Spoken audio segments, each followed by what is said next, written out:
Rapper and Philadelphia native PNB Rock. Grammy-nominated rapper Nipsey Hussle. Of rapper Pop Smoke. GBI rapper King Von. The rapper Xxxtentacion. When you really think about it, every rapper is a target.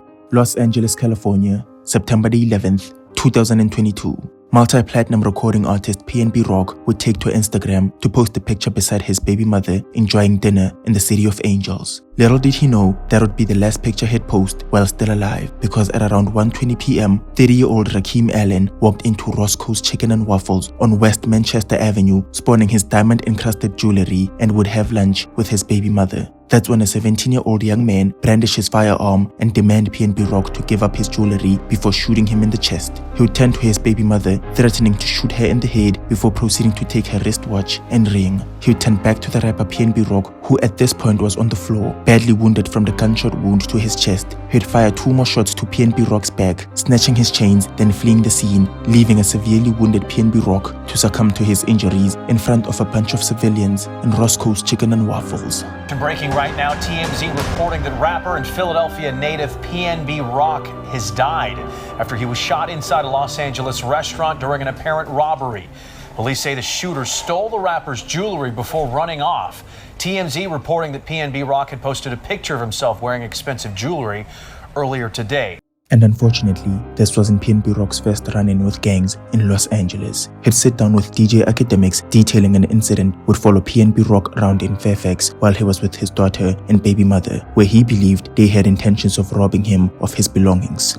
LA's always felt a little spooky to me. Taking off somebody tried me on Fairfax, like mid-pandemic. But it was like another one. So the second time I got into some shit, it was like niggas was just talking loud as shit, wanting me to hear their conversation. And it's like, I'm with my peoples, like I'm with my daughter and my girl. Like this is around, like we outside, we on Fairfax. I'm like, man, you know, you feel me? Like he like started talking to me on some gangster shit. Like I'm like, bro, do you know me? Like you know me from somewhere? He like, nigga, yeah, I know who you is. Yeah. For me, they got to the car, and while they get to the car, that's when I let niggas know like I'm not on there. You feel me? And I ain't gonna say what happened, but niggas know that I'm just not on there. Yeah. It's like, alright.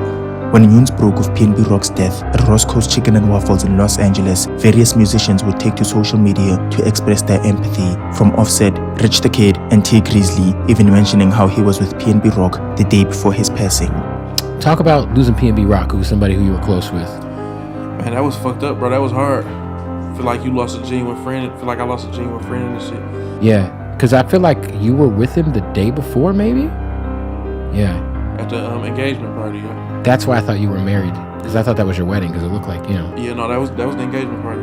Nicki Minaj would express her distaste for the fact that PNB Rock's baby mother posted chicken and waffles on her IG story, as she assumed it may have been her Instagram story that gave away PNB Rock's whereabouts, but she couldn't be further from the truth, because the Los Angeles County District Attorney's Office would detail how a man in a red shirt would walk out of Roscoe's Chicken and Waffles after seeing PNB Rock and would fist bump the rapper on his way out. The name of this individual was Tremont James. He'd stand in the parking lot and make a call to a man named Freddie Trone and inform him about PNB Rock's presence at Roscoe's Chicken and Waffles. Freddie would then drive his 17-year-old son, who was believed to be a part of the 8-7 gangster Crips who controlled the turf on Manchester Avenue and Main Street. The 17-year-old young man would be apprehended and charged with 1 count of murder, 2 charges of conspiracy to commit robbery, and 2 charges of second-degree robbery. Freddie Trone, the young man's father, along with his wife, Chantel Trone, were charged with accessory after the fact, and a 5th offender in this case was arrested in May 2023 as LAPD would charge Winisha Evans with accessory after the fact, as it was believed she drove Freddie Trone from Los Angeles to Las Vegas in an effort to evade the law. A man wanted in connection with the killing of Philadelphia rapper PNB Rock was apprehended in Los Angeles today. Freddie Lee Trone was taken into custody. Trone and his 17-year-old son were formally charged in the shooting that took place at a Los Angeles restaurant on September 12th. PNB Rock, whose legal name is Rakeem Allen, was buried last week here in Philadelphia. For our next story, we need to stay in the City of Angels. Rolling 60 Crip, renowned community activist and Grammy-nominated rapper Nipsey Hussle would wake up on Sunday, May the 31st and head to his The Marathon clothing store located on 3420 West Slauson Avenue to see his longtime friend who had just been released from jail. he had a meeting scheduled with the LAPD on Monday morning to discuss ways in which Nipsey Hussle and Rock Nation could help the Los Angeles Police Department to lower the gang violence that had been wreaking havoc in the streets of Los Angeles. And he was fresh from receiving news that his long-awaited debut album, Victory Lap, featuring the likes of Kendrick Lamar, Diddy, and LA native YG, had been nominated for Album of the Year at the Grammys. So, Nipsey Hussle had a lot going for him, but there were a lot of envious people who didn't want to see Nipsey Hussle succeed. He'd post a tweet about what a blessing it was having powerful enemies who wanted to see his demise, and that he would accept the good and the bad as it came. Nipsey Hussle would gift his friend some clothing and take a picture with him, but little did he know that would be the last picture he would pose for, because at 1:55 p.m. Nipsey Hussle was standing outside the Marathon clothing store with an African-American man and fellow Rolling 60s gang member Herman Cowboy Douglas, when 29-year-old Eric Holder would approach the group of men and spark a conversation with Nipsey. In the midst of this conversation, court documents state that Nipsey Hussle allegedly informed Eric Holder about reports he had seen mentioning him as a police informant. Eric Holder would dismiss these claims and would promptly leave the man and head to his car. Okay, so then Eric Holder walks up to you guys. And Nip actually said something as he was walking up to you. What did he say?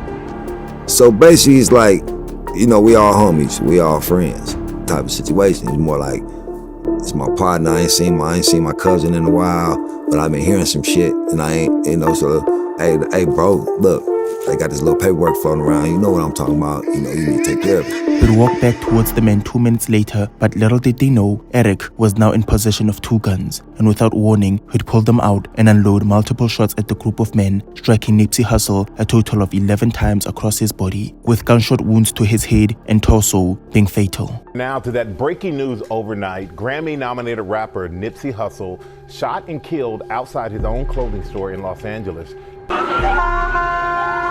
This morning, fans and friends in mourning after the stunning murder of Grammy-nominated rapper Nipsey Hussle. The 33-year-old born Ermias Ashkadom shot dead outside his Los Angeles clothing store. 2 other people wounded in that shooting. Following the shooting in Hyde Park, Eric Holder would allegedly go back to his apartment and knock on his neighbor's door and falsely accuse him of lacing his blunt was the main reason he went off and shot Nipsey Hussle in cold blood. And as I'm walking toward him, I could see he was like getting himself psyched. He falsely accused me. He said that I put drugs and marijuana, I sold him. And he said it loud, like unusually loud. I said, what are you talking about? I would never do something like that. I'm like, why is he doing this? Is he trying to set me up? Police investigators would work day and night in an attempt to put the perpetrators behind bars for this heinous crime. And once they got their hands on the surveillance footage of Nipsey Hussle's shooting, they were able to track down the getaway vehicle Eric Holder fled in, which belonged to Miss Nicholson. She turned herself in at the Los Angeles Police Department and would tell the police how she had no idea she was being used as a getaway driver, and also how Eric Holder had threatened to slap her unless she drove the car. 2 days following the passing of Nipsey Hussle, the LAPD would apprehend 29-year-old Eric Holder and charge him with first-degree murder in his role for the murder of Nipsey Hussle, 2 charges of voluntary manslaughter, and 1 more charge for being in possession of a firearm as a felon. He'd be sentenced to 60 years in prison for his crimes. Back here at home, hip-hop star Nipsey Hussle was gunned down in 2019, and today his killer, Eric Holder Jr., was sentenced to 60 years to life. The judge said the sentence balanced the mental health of the defendant with the devastation caused to the victims and their families. The jury returned that first-degree murder verdict with about 6 hours of deliberations. A close friend of Hussle, who made a victim impact statement, talked to reporters. He didn't give Nipsey no mercy, so the 60 years, that was a great outcome. It's a major loss for our community. So many jobs have been lost since Nipsey's been gone. So much hope. And, Nipsey was the people's champ. He gave us all hope. If Nipsey could do it, we felt we could do it. So a lot of our hope is gone. A lot of our youth are backsliding. Our next story involves a rising rapper out of Canarsie, Brooklyn, an ill-fated Instagram post, and a shooting in the Hollywood Hills. February the 19th, 2020, Brooklyn drill sensation Bashar Jackson, known by his stage name Pop Smoke, is in the Hollywood Hills with his childhood Wu-banging gang member Mike D, and they're staying at the Hollywood Hills mansion located on 2033 Hercules Drive in California for 4 nights. They'd visit the East West recording studio later that night, but before all that, they'll take time out of their day to flaunt the lavish lifestyle they were indulging in on the back of the success of Pop Smoke's music and his role in the basketball movie Boogie, which kept them far away from the gang-ridden streets of Brooklyn, New York, where an ungodly amount of Cho members wanted to see them dead. Pop Smoke would post a video of a bunch of clothing from Michael Amiri, a fashion designer for the luxury fashion house Amiri. Wait. Michael Mary. Billie Jean. Good looks, Michael Mary. Gifts. And his close friend Mike D would post photos of him and Pop Smoke showing off the Range Rover. But little did he know the home address of the Beverly Hills mansion was exposed in the background. And later that afternoon, he'd post a selfie of himself in the pool with the location tag confirming that he was in fact in Beverly Hills. But unfortunately, that would be the last photo he'd post to his social media platforms while alive, because later that evening, Pop Smoke, Mike D, and a Russian female named Amelia Rose were at the East West recording studios on Sunset Boulevard. And while recording, elsewhere in the City of Angels, danger was coming Pop Smoke's way, because 20-year-old Corey Walker from the 74 said Hoover criminals from South Los Angeles would gather Jaquan Murphy and 2 other minors from the Hoover criminals at 4:05 a.m. and they would type in Pop Smoke's Hidden Hill address into the real estate website Zillow and begin plotting amongst themselves on how they would invade the Hollywood mansion and rob Pop Smoke of his diamond-encrusted Cuban link he was seen sporting in his IG story earlier that afternoon. At around 4 a.m. in the early hours of February the 19th, Pop Smoke, Mike D, and the Russian female Amelia Rose would head back to their mansion on Hercules Drive, with Pop Smoke and the female heading upstairs to the master bedroom. Little did he know, in the driveway, there were a group of 4 Hoover criminals armed with firearms, black hoodies, and a police scanner, and they would go around the side of the house, and while Pop Smoke was in the shower with his jewelry on,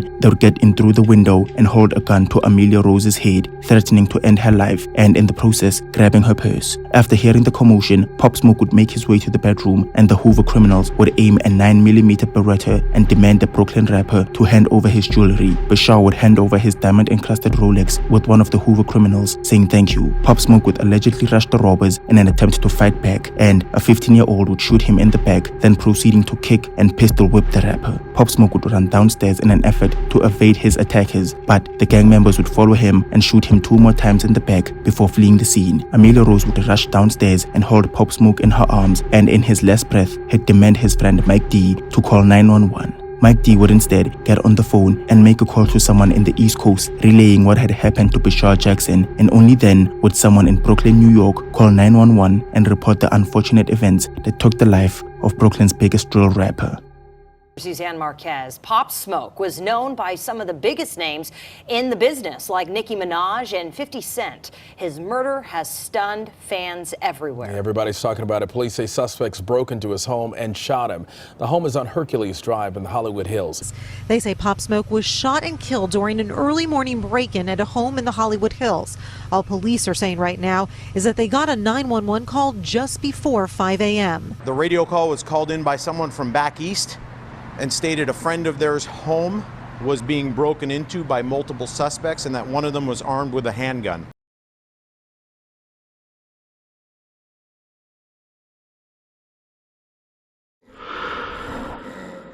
When a real gangster get took out by like a nerd type. When I die, my niggas is gonna slide every day. 4 a.m. November the 6th, downtown Atlanta.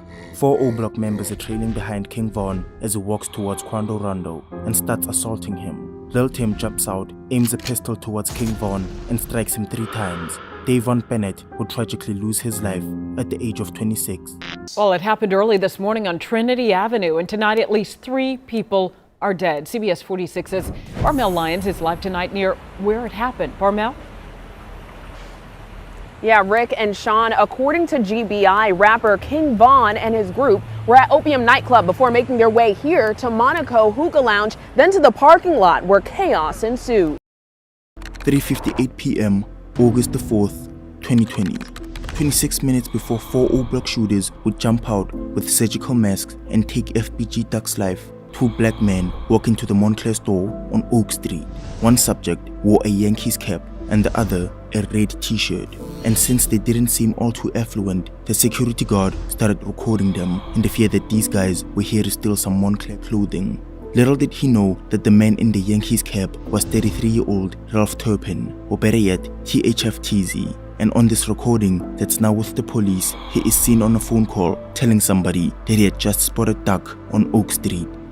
So I'ma go tell y'all, his name is Ralph Turpin, also known as Teezy, THF-Teezy. I know him as Tall. He was the one saw my baby downtown, watched him from across the street, and lied and told them when they had a 100K bounty on my son's head. That one phone call would set everything into motion, and 6 O-Block gang members are seen racing down the stairway in Parkway Gardens. The 6 men were Muwop, C-Murder, Kenny Mac, Los, C-Thang, and 19-year-old Zelmona. The 6 men would jump into 2 separate cars, a 2016 Black Fusion where Los is the driver, and a 2013 Chrysler 300 driven by Kenny Mac. And as the members from O-Block ready their guns and put on their COVID masks, as Lil Durk confessed on Still Trapping. Bro slide with a COVID mask, last IP overgas, smoke, he cat back door. FGB Duck is still standing in line outside the Dolce & Gabbana store, following social distancing protocol and patiently waiting his turn to buy his son a birthday gift. And that's how he ended up in front of Dolce and got out, and he was following the rules of the social distance. He was standing outside. And at 4:25 p.m., 2 cars would come to a halt on Oak Street. Zelmona, Muwop, C-Thang, and C-Murder all jump out, approach FGB Duck, and unload 38 shots, 21 of which struck FGB Duck's chest, neck, back, and thighs as he tragically fell to the ground. Witnesses also heard one of the shooters screaming, "Yep," as Duck hit the ground, and after 15 seconds of mayhem on Oak Street, all 4 men jumped back into their cars and returned to Parkway Gardens, leaving Duck to succumb to his injuries. Erica and Brad, a man and woman, were seriously injured in this shooting, but their friend, a rising Chicago rapper, did not survive. I heard like a machine gun going off. Howard Gordon happened to be standing outside his convenience store. That's when those shots echoed. His store surveillance captured the horrific sounds. I knew for sure this was gunshots. 4 individuals exited those vehicles, 2 from each vehicle, and began firing. Close to 50 shots fired before the shooters jumped back into their cars, leaving this bloody scene behind. 8 p.m., June the 17th, Lauderdale Hill Point. 4 people meet in a dark alleyway to talk business. Michael Boatwright, Robert Allen, Tanisha Clark, and Tony Robbins. The 2 men, along with Tony Robbins, got into contact with Tanisha Clark through a car rental app called Toro in the hopes that they could rent her 2017 black Dodge Journey for $60 and to return the SUV back to its user in 24 hours. Tony Robbins then hands the keys to the Journey over to Robert Allen. In her mind, she probably thinks Big Rob and the boys might go out to a strip club and get their freak on. But no, she couldn't be further from the truth. She didn't know Robert Allen was a part of a 4-way call led by Dedrick Williams earlier that day, and the 4 men had one mission: to orchestrate an armed robbery 17 minutes away in Deerfield. All 4 men went to bed that night knowing that as the sun set on June the 18th, somebody else's fortune had to be in their pockets, by all means necessary. 6 a.m., June the 18th. Cleopatra Bernard, Jassay's mother, walks into his room and wakes him up. Xxxtentacion then logs into Leagues of Legends at 6:05 a.m. and plays until 6:27. Yo, I want everybody to go get a fucking PC so we can all play League of Legends together. Cause I fucking love League of Legends. Can you guys play with me? Please. He probably has breakfast with his family and tells his mother about his plans to purchase a couple of motorcycles at Riva Motorsports in Deerfield. But first, he has to withdraw $250,000 from Bank of America. After hearing this, Cleo thought it would be better if he had his step-uncle Leonard Kerr accompany him to the bank since he was going to withdraw so much money. So, Leonard and X hop into the rapper's BMW i8 and head to Bank of America. Meanwhile, at 1:18 p.m. in Lauderdale Point, Trevor Newsom, Michael Boatwright, and Robert Allen all arrive at Dedrick Williams' house. Firearms and black hoodies are loaded into the Dodge Journey, seatbelts are fastened, and they start their 17-minute journey to the suburbs of Deerfield. Back at Bank of America, After standing in line for 20 minutes, Xxxtentacion finally withdraws his money, but the bank are only able to hand him $50,000, with the other $200,000 being scheduled for a later date.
And immediately rush back to the journey. At around 3:40 p.m., Robert Allen and Dedrick Williams make it back to the Dodge Journey. Dedrick is in the driver's seat. Michael Boatwright occupies the passenger seat with Robert and Trayvon in the back. And while the four men sit inside that SUV, an argument breaks out. Robert Allen allegedly states that he wants nothing to do with this whole mission since he's already on Reva's surveillance footage. And when Michael and Trayvon heard Big Rob mention surveillance, they too started getting cold feet. I tell him I saw Triple X, and they get quiet and eager, asking what are they going to do. I tell them, I don't think that's a good idea because I just went in on camera. How did Michael Boatwright feel about that? He didn't really want to do it. How about Trayvon Newsom? And when the leader of this whole operation, Dedrick Williams, sensed fear amongst his men, he popped those 3 words we as men used to question each other's manhood. Are you pussy? And what did Dedrick Williams say? He asked me to scared. He asked the two, Trayvon Newsom and Michael Boatwright, if they're scared. Yes. And what, if anything, in response to Dedrick Williams saying, are you scared, did Michael Boatwright do? So I'm going to get him. All right, we're going to get him? Who's the him? Triple X. What, if anything, in response to Dedrick Williams saying, are you scared, did Trayvon Newsom do? He said the same thing. All right, you talk. I think he said the same thing. Thank you. So, since 3 of the 4 men have agreed to the mission, at 3:48 p.m., Dedrick Williams leaves the parking lot of Riva Motorsports and parks in a mini parking lot across the street to avoid the cameras. I go from there. Are you still in the parking lot at this point? No, we're in the park across the street. Why did you move from the Riva's parking lot to park across the street? He came up with some type of theory saying that if we leave out of the parking lot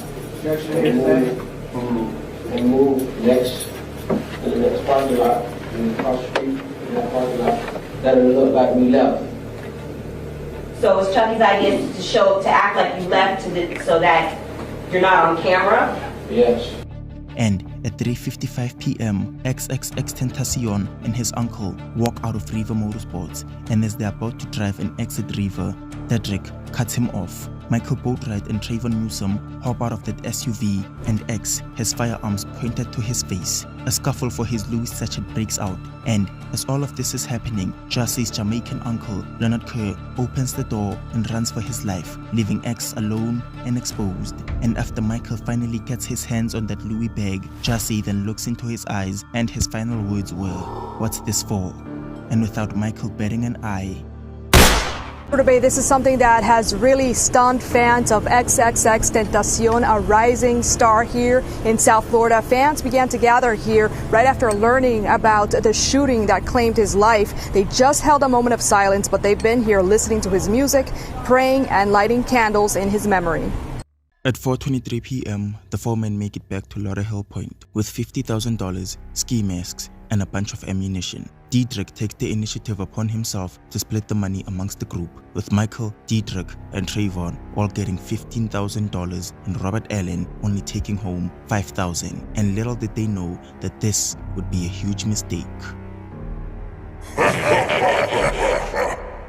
At 6:55 p.m., reports were sent out to the police in regards to a black Dodge Journey that had just been involved in an accident, and the man used Jesse's stolen money to pay for the damages. After the robbery and murder, the rental car was involved in an accident while 3 of the men were still inside, and prosecutors insinuated they used some of the stolen cash to help pay for the damage. Describe the money that you saw in their hands. $100 denomination, all crispy bills. As Jesse was laid to rest, investigators were making headway in this case. They gathered surveillance footage from Riva Motorsports, and they realized the Dodge Journey that arrived 2 minutes after X and his uncle was the same SUV that ended up involved in Jesse's demise. And it turns out employees from Riva Motorsports were familiar with Dedrick, since he had been somewhat of a frequent customer, with one employee recognizing Dedrick through his heavily tattooed face and his bright orange sandals. And after investigators named their suspects, search warrants were out to barricade Dedrick's house, and investigators retrieved the exact ski masks and weapons used in Jesse's slaying inside a Cadillac that belonged to Dedrick's grandmother. And on the 28th of June, Dedrick took to Instagram and posted this picture with the caption, "Don't piss me off, you never know what happens next," and he was arrested 8 hours later. And now, 4 years and 8 months later, thanks to Robert Allen receiving $10,000 less than Dedrick, Michael, and Trayvon, we have a star witness to spill all the beans on what exactly went down on June the 18th, 2018.